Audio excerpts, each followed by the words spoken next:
بسم اللہ الرحمن الرحیم۔ السلام علیکم۔ انسان کی اپنی اہمیت و قابلیت کے بارے میں رائے کا نام انا ہے، جس میں انسان بعض اوقات اپنے آپ کو اہم اور خاص تصور کرتا ہے۔ انا پرست یا خود غرض انسان معاشرے میں اکثر نظر آتے ہیں، جو اپنے دکھلاوے اور متکبرانہ انداز کی وجہ سے دوسروں کی زندگیوں میں بے سکونی کا موجب بنتے ہیں، کیونکہ وہ اپنی ذات کا اظہار غرور اور مسلسل اپنی بات کرنے کی عادت سے مجبور ہوتے ہیں۔ ان کی خصوصیت ہوتی ہے کہ وہ اپنی خصوصیات کو بڑھا چڑھا کر پیش کرتے ہیں، اپنی علمیت اور اپنے تجربات پر گھمنڈ کرتے ہیں۔ فرانسیسی میں ایسے اشخاص کو اپنے سے انتہائی اور بے حد محبت کرنے والا یعنی انا پرست شخص سے تعبیر کرتے ہیں۔ انا پرست دوسروں کو اپنی اہمیت دکھانے اور ظاہر کرنے کی خواہش محسوس کرتے ہیں، جس کا اظہار انتہائی خوشی سے کرتے ہیں۔ ایسے لوگوں میں دوسروں کے لیے ہمدردی میں واضح کمی ہوتی ہوئی نظر آتی ہے۔ یہ چھوٹی بیماری بڑی بیماری یعنی متکبرانہ کی شکل اختیار کر لیتی ہے۔ وہ چیزوں کے بارے میں کمال پسندانہ نظریہ رکھتے ہیں۔ وہ یہ واضح کرنا چاہتے ہیں کہ وہ کسی سے کہیں بہت بہتر ہیں۔ وہ دوسروں کے سکون میں خلل ڈالنے کی صلاحیت رکھتے ہیں۔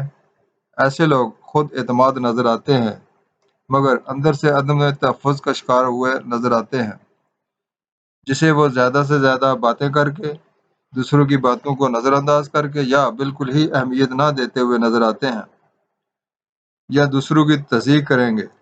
ایسے لوگوں کی ہاں میں ہاں لاتے جائیں اور خالی خولی کی چاپلوسی کرتے جائیں اور ان کی خوبیوں کو گنواتے جائیں تو انتہائی خوش و خرم نظر آئیں گے، بلکہ مزید فخر سے سر بلند کریں گے کہ شاعر نے خوب کہا ہے، آسمانوں میں اڑا کرتے ہیں پھولے پھولے، آسمانوں میں اڑا کرتے ہیں پھولے پھولے، ہلکے لوگوں کے بڑے کام ہوا کرتی ہے۔ لہٰذا یہ ایک ایسی ناسور بیماری ہے جس کی وجہ سے وہ آہستہ آہستہ ہلاکن کھوکھلا پن کا شکار ہو جاتے ہیں، معاشرے میں الگ تھلگ ہونے لگتے ہیں یا لوگ انہیں پسند کرنا چھوڑ دیتے ہیں۔ یہ انہی اعمال کی وجہ سے ضلالت و بربادی کی دلدل میں مسلسل دھنستے چلے جاتے ہیں۔ لہٰذا ضرورت اس امر کی ہے کہ ہمیں خود پسندی، خود غرضی، انا پرستی اور متکبرانہ جاہ و جلال سے دوری اختیار کرنی چاہیے، کیونکہ سورہ المومنون آیت نمبر 57 میں ارشاد باری تعالیٰ ہے کہ جی ہاں، یہ مومنوں کی اصل خوبی ہے، وہ نعمت الہی پر اتراتے نہیں بلکہ رحمت الہی کی امید کے ساتھ اس بات سے ہمیشہ ڈرتے رہتے ہیں کہ کہیں اللہ تعالیٰ کے دربار میں ان کے اعمال قابل قبول نہ ہوں، کہیں حقوق العباد میں کوتاہی نہ ہوگی۔ مسلم شریف کی حدیث ہے کہ خود پسندی کا خیال آتے ہی یہ دعا کثرت کے ساتھ پڑھا کریں، اللہم آتی نفسی تقواہا وزلیہا انت خیر من زکاہا انت ولیہا و مولاہا۔ لہذا نیک اعمال پر نہ اترا کر ان واجبی امور پر توجہ دیں جس کی ادائیگی میں ہم غفلت کا شکار ہو رہے ہیں۔ اس سلسلہ میں اللہ تعالیٰ سے دعا ہے کہ وہ ہماری مدد و نصرت فرمائے، آمین۔ اس آیہ کریمہ کی ڈاکٹر اسرار صاحب نے تفسیر بیان کرتے ہوئے مختال کو خیل گھوڑے سے مماثلت دی ہے۔ اس گھوڑے کی چال میں ایک خاص قسم کی تمکنت اور غرور کا انداز پایا جاتا ہے، چنانچہ جب انسان اپنی چال کے انداز میں گھوڑے کے سے غرور و تمکنت کا مظاہرہ کرتا ہے تو وہ مختال بن جاتا ہے۔ یہی مضمون سورہ بنی اسرائیل میں کچھ اس طرح سے بیان ہوا ہے، اور زمین پر اکڑ کر نہ چلو، تم نہ تو زمین کو پھاڑ سکو گے اور نہ ہی پہاڑوں کی اونچائی تک پہنچ سکو گے۔ سیدنا عبداللہ بن عمر رضی اللہ تعالیٰ عنہما سے روایت ہے کہ نبی کریم صلی اللہ علیہ وآلہ وسلم نے فرمایا، جو شخص بڑا بنا اور اکڑ کر چلا وہ اللہ کو اس حال سے ملے گا کہ وہ اس پر سخت غضبناک ہوگا۔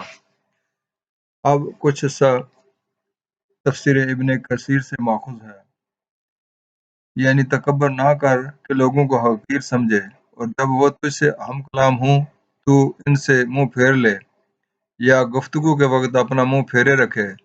سحر ایک بیماری ہے جو اونٹ کی سر یا گردن میں ہوتی ہے، جس سے اس کی گردن مڑ جاتی ہے۔ یہاں بطور تکبر منہ پھیر لینے کے معنی میں یہ لفظ استعمال ہوا ہے، یعنی ایسی چال یا رویہ جس سے مال و دولت یا جاہ و منصب یا قوت و طاقت کی وجہ سے فخر و غرور کا اظہار ہوتا ہو، کہ اللہ کو انتہائی ناپسند ہے، اس لیے کہ انسان ایک بندہ عاجز و حقیر ہے۔ اللہ تعالیٰ کو یہی پسند ہے کہ وہ اپنی حیثیت کے مطابق عاجزی و انکساری ہی اختیار کیے رکھے، اس سے تجاوز کر کے بڑائی کا اظہار نہ کرے، کہ بڑائی صرف اللہ ہی کے لیے زیبا ہے، جو اختیارات کا مالک اور تمام خوبیوں کا منبع ہے۔ اسی لیے حدیث میں فرمایا گیا کہ وہ شخص جنت میں نہیں جائے گا جس کے دل میں ایک رائی کے دانے کے برابر بھی کبر ہوگا۔ یہ حدیث ترمذی شریف میں نقل ہوئی ہے۔ جو تکبر کے طور پر اپنے کپڑے کو کھینچتا گھسیٹتے ہوئے چلے گا، اللہ اس کی طرف قیامت والے دن نہیں دیکھے گا۔ تاہم تکبر کا اظہار کیے بغیر اللہ کے انعامات کا ذکر یا اچھا لباس اور اچھی خوراک وغیرہ کا استعمال جائز ہے۔ مزید فرمایا، زمین پر تن کر یا اکڑ کر غرور و تکبر سے نہ چلو، یہ چال اللہ کو ناپسند ہے۔ حضور اکرم صلی اللہ علیہ وسلم نے تکبر کی سخت مذمت فرمائی ہے، اور آپ صلی اللہ علیہ وسلم نے فرمایا کہ ایسے خود پسند مغرور لوگوں سے اللہ تعالیٰ غصہ ہوتا ہے۔ تکبر اس کا نام ہے کہ تو حق کو حقیر سمجھے اور لوگوں کو ذلیل و خوار سمجھے، میانہ روی کی چال چلا کر، نہ بہت آہستہ نہ بہت جلدی، بے فائدہ چیخ چلا نہیں، بدترین آواز گدھے کی ہے جو پوری طاقت لگا کر بے سود چلاتا ہے۔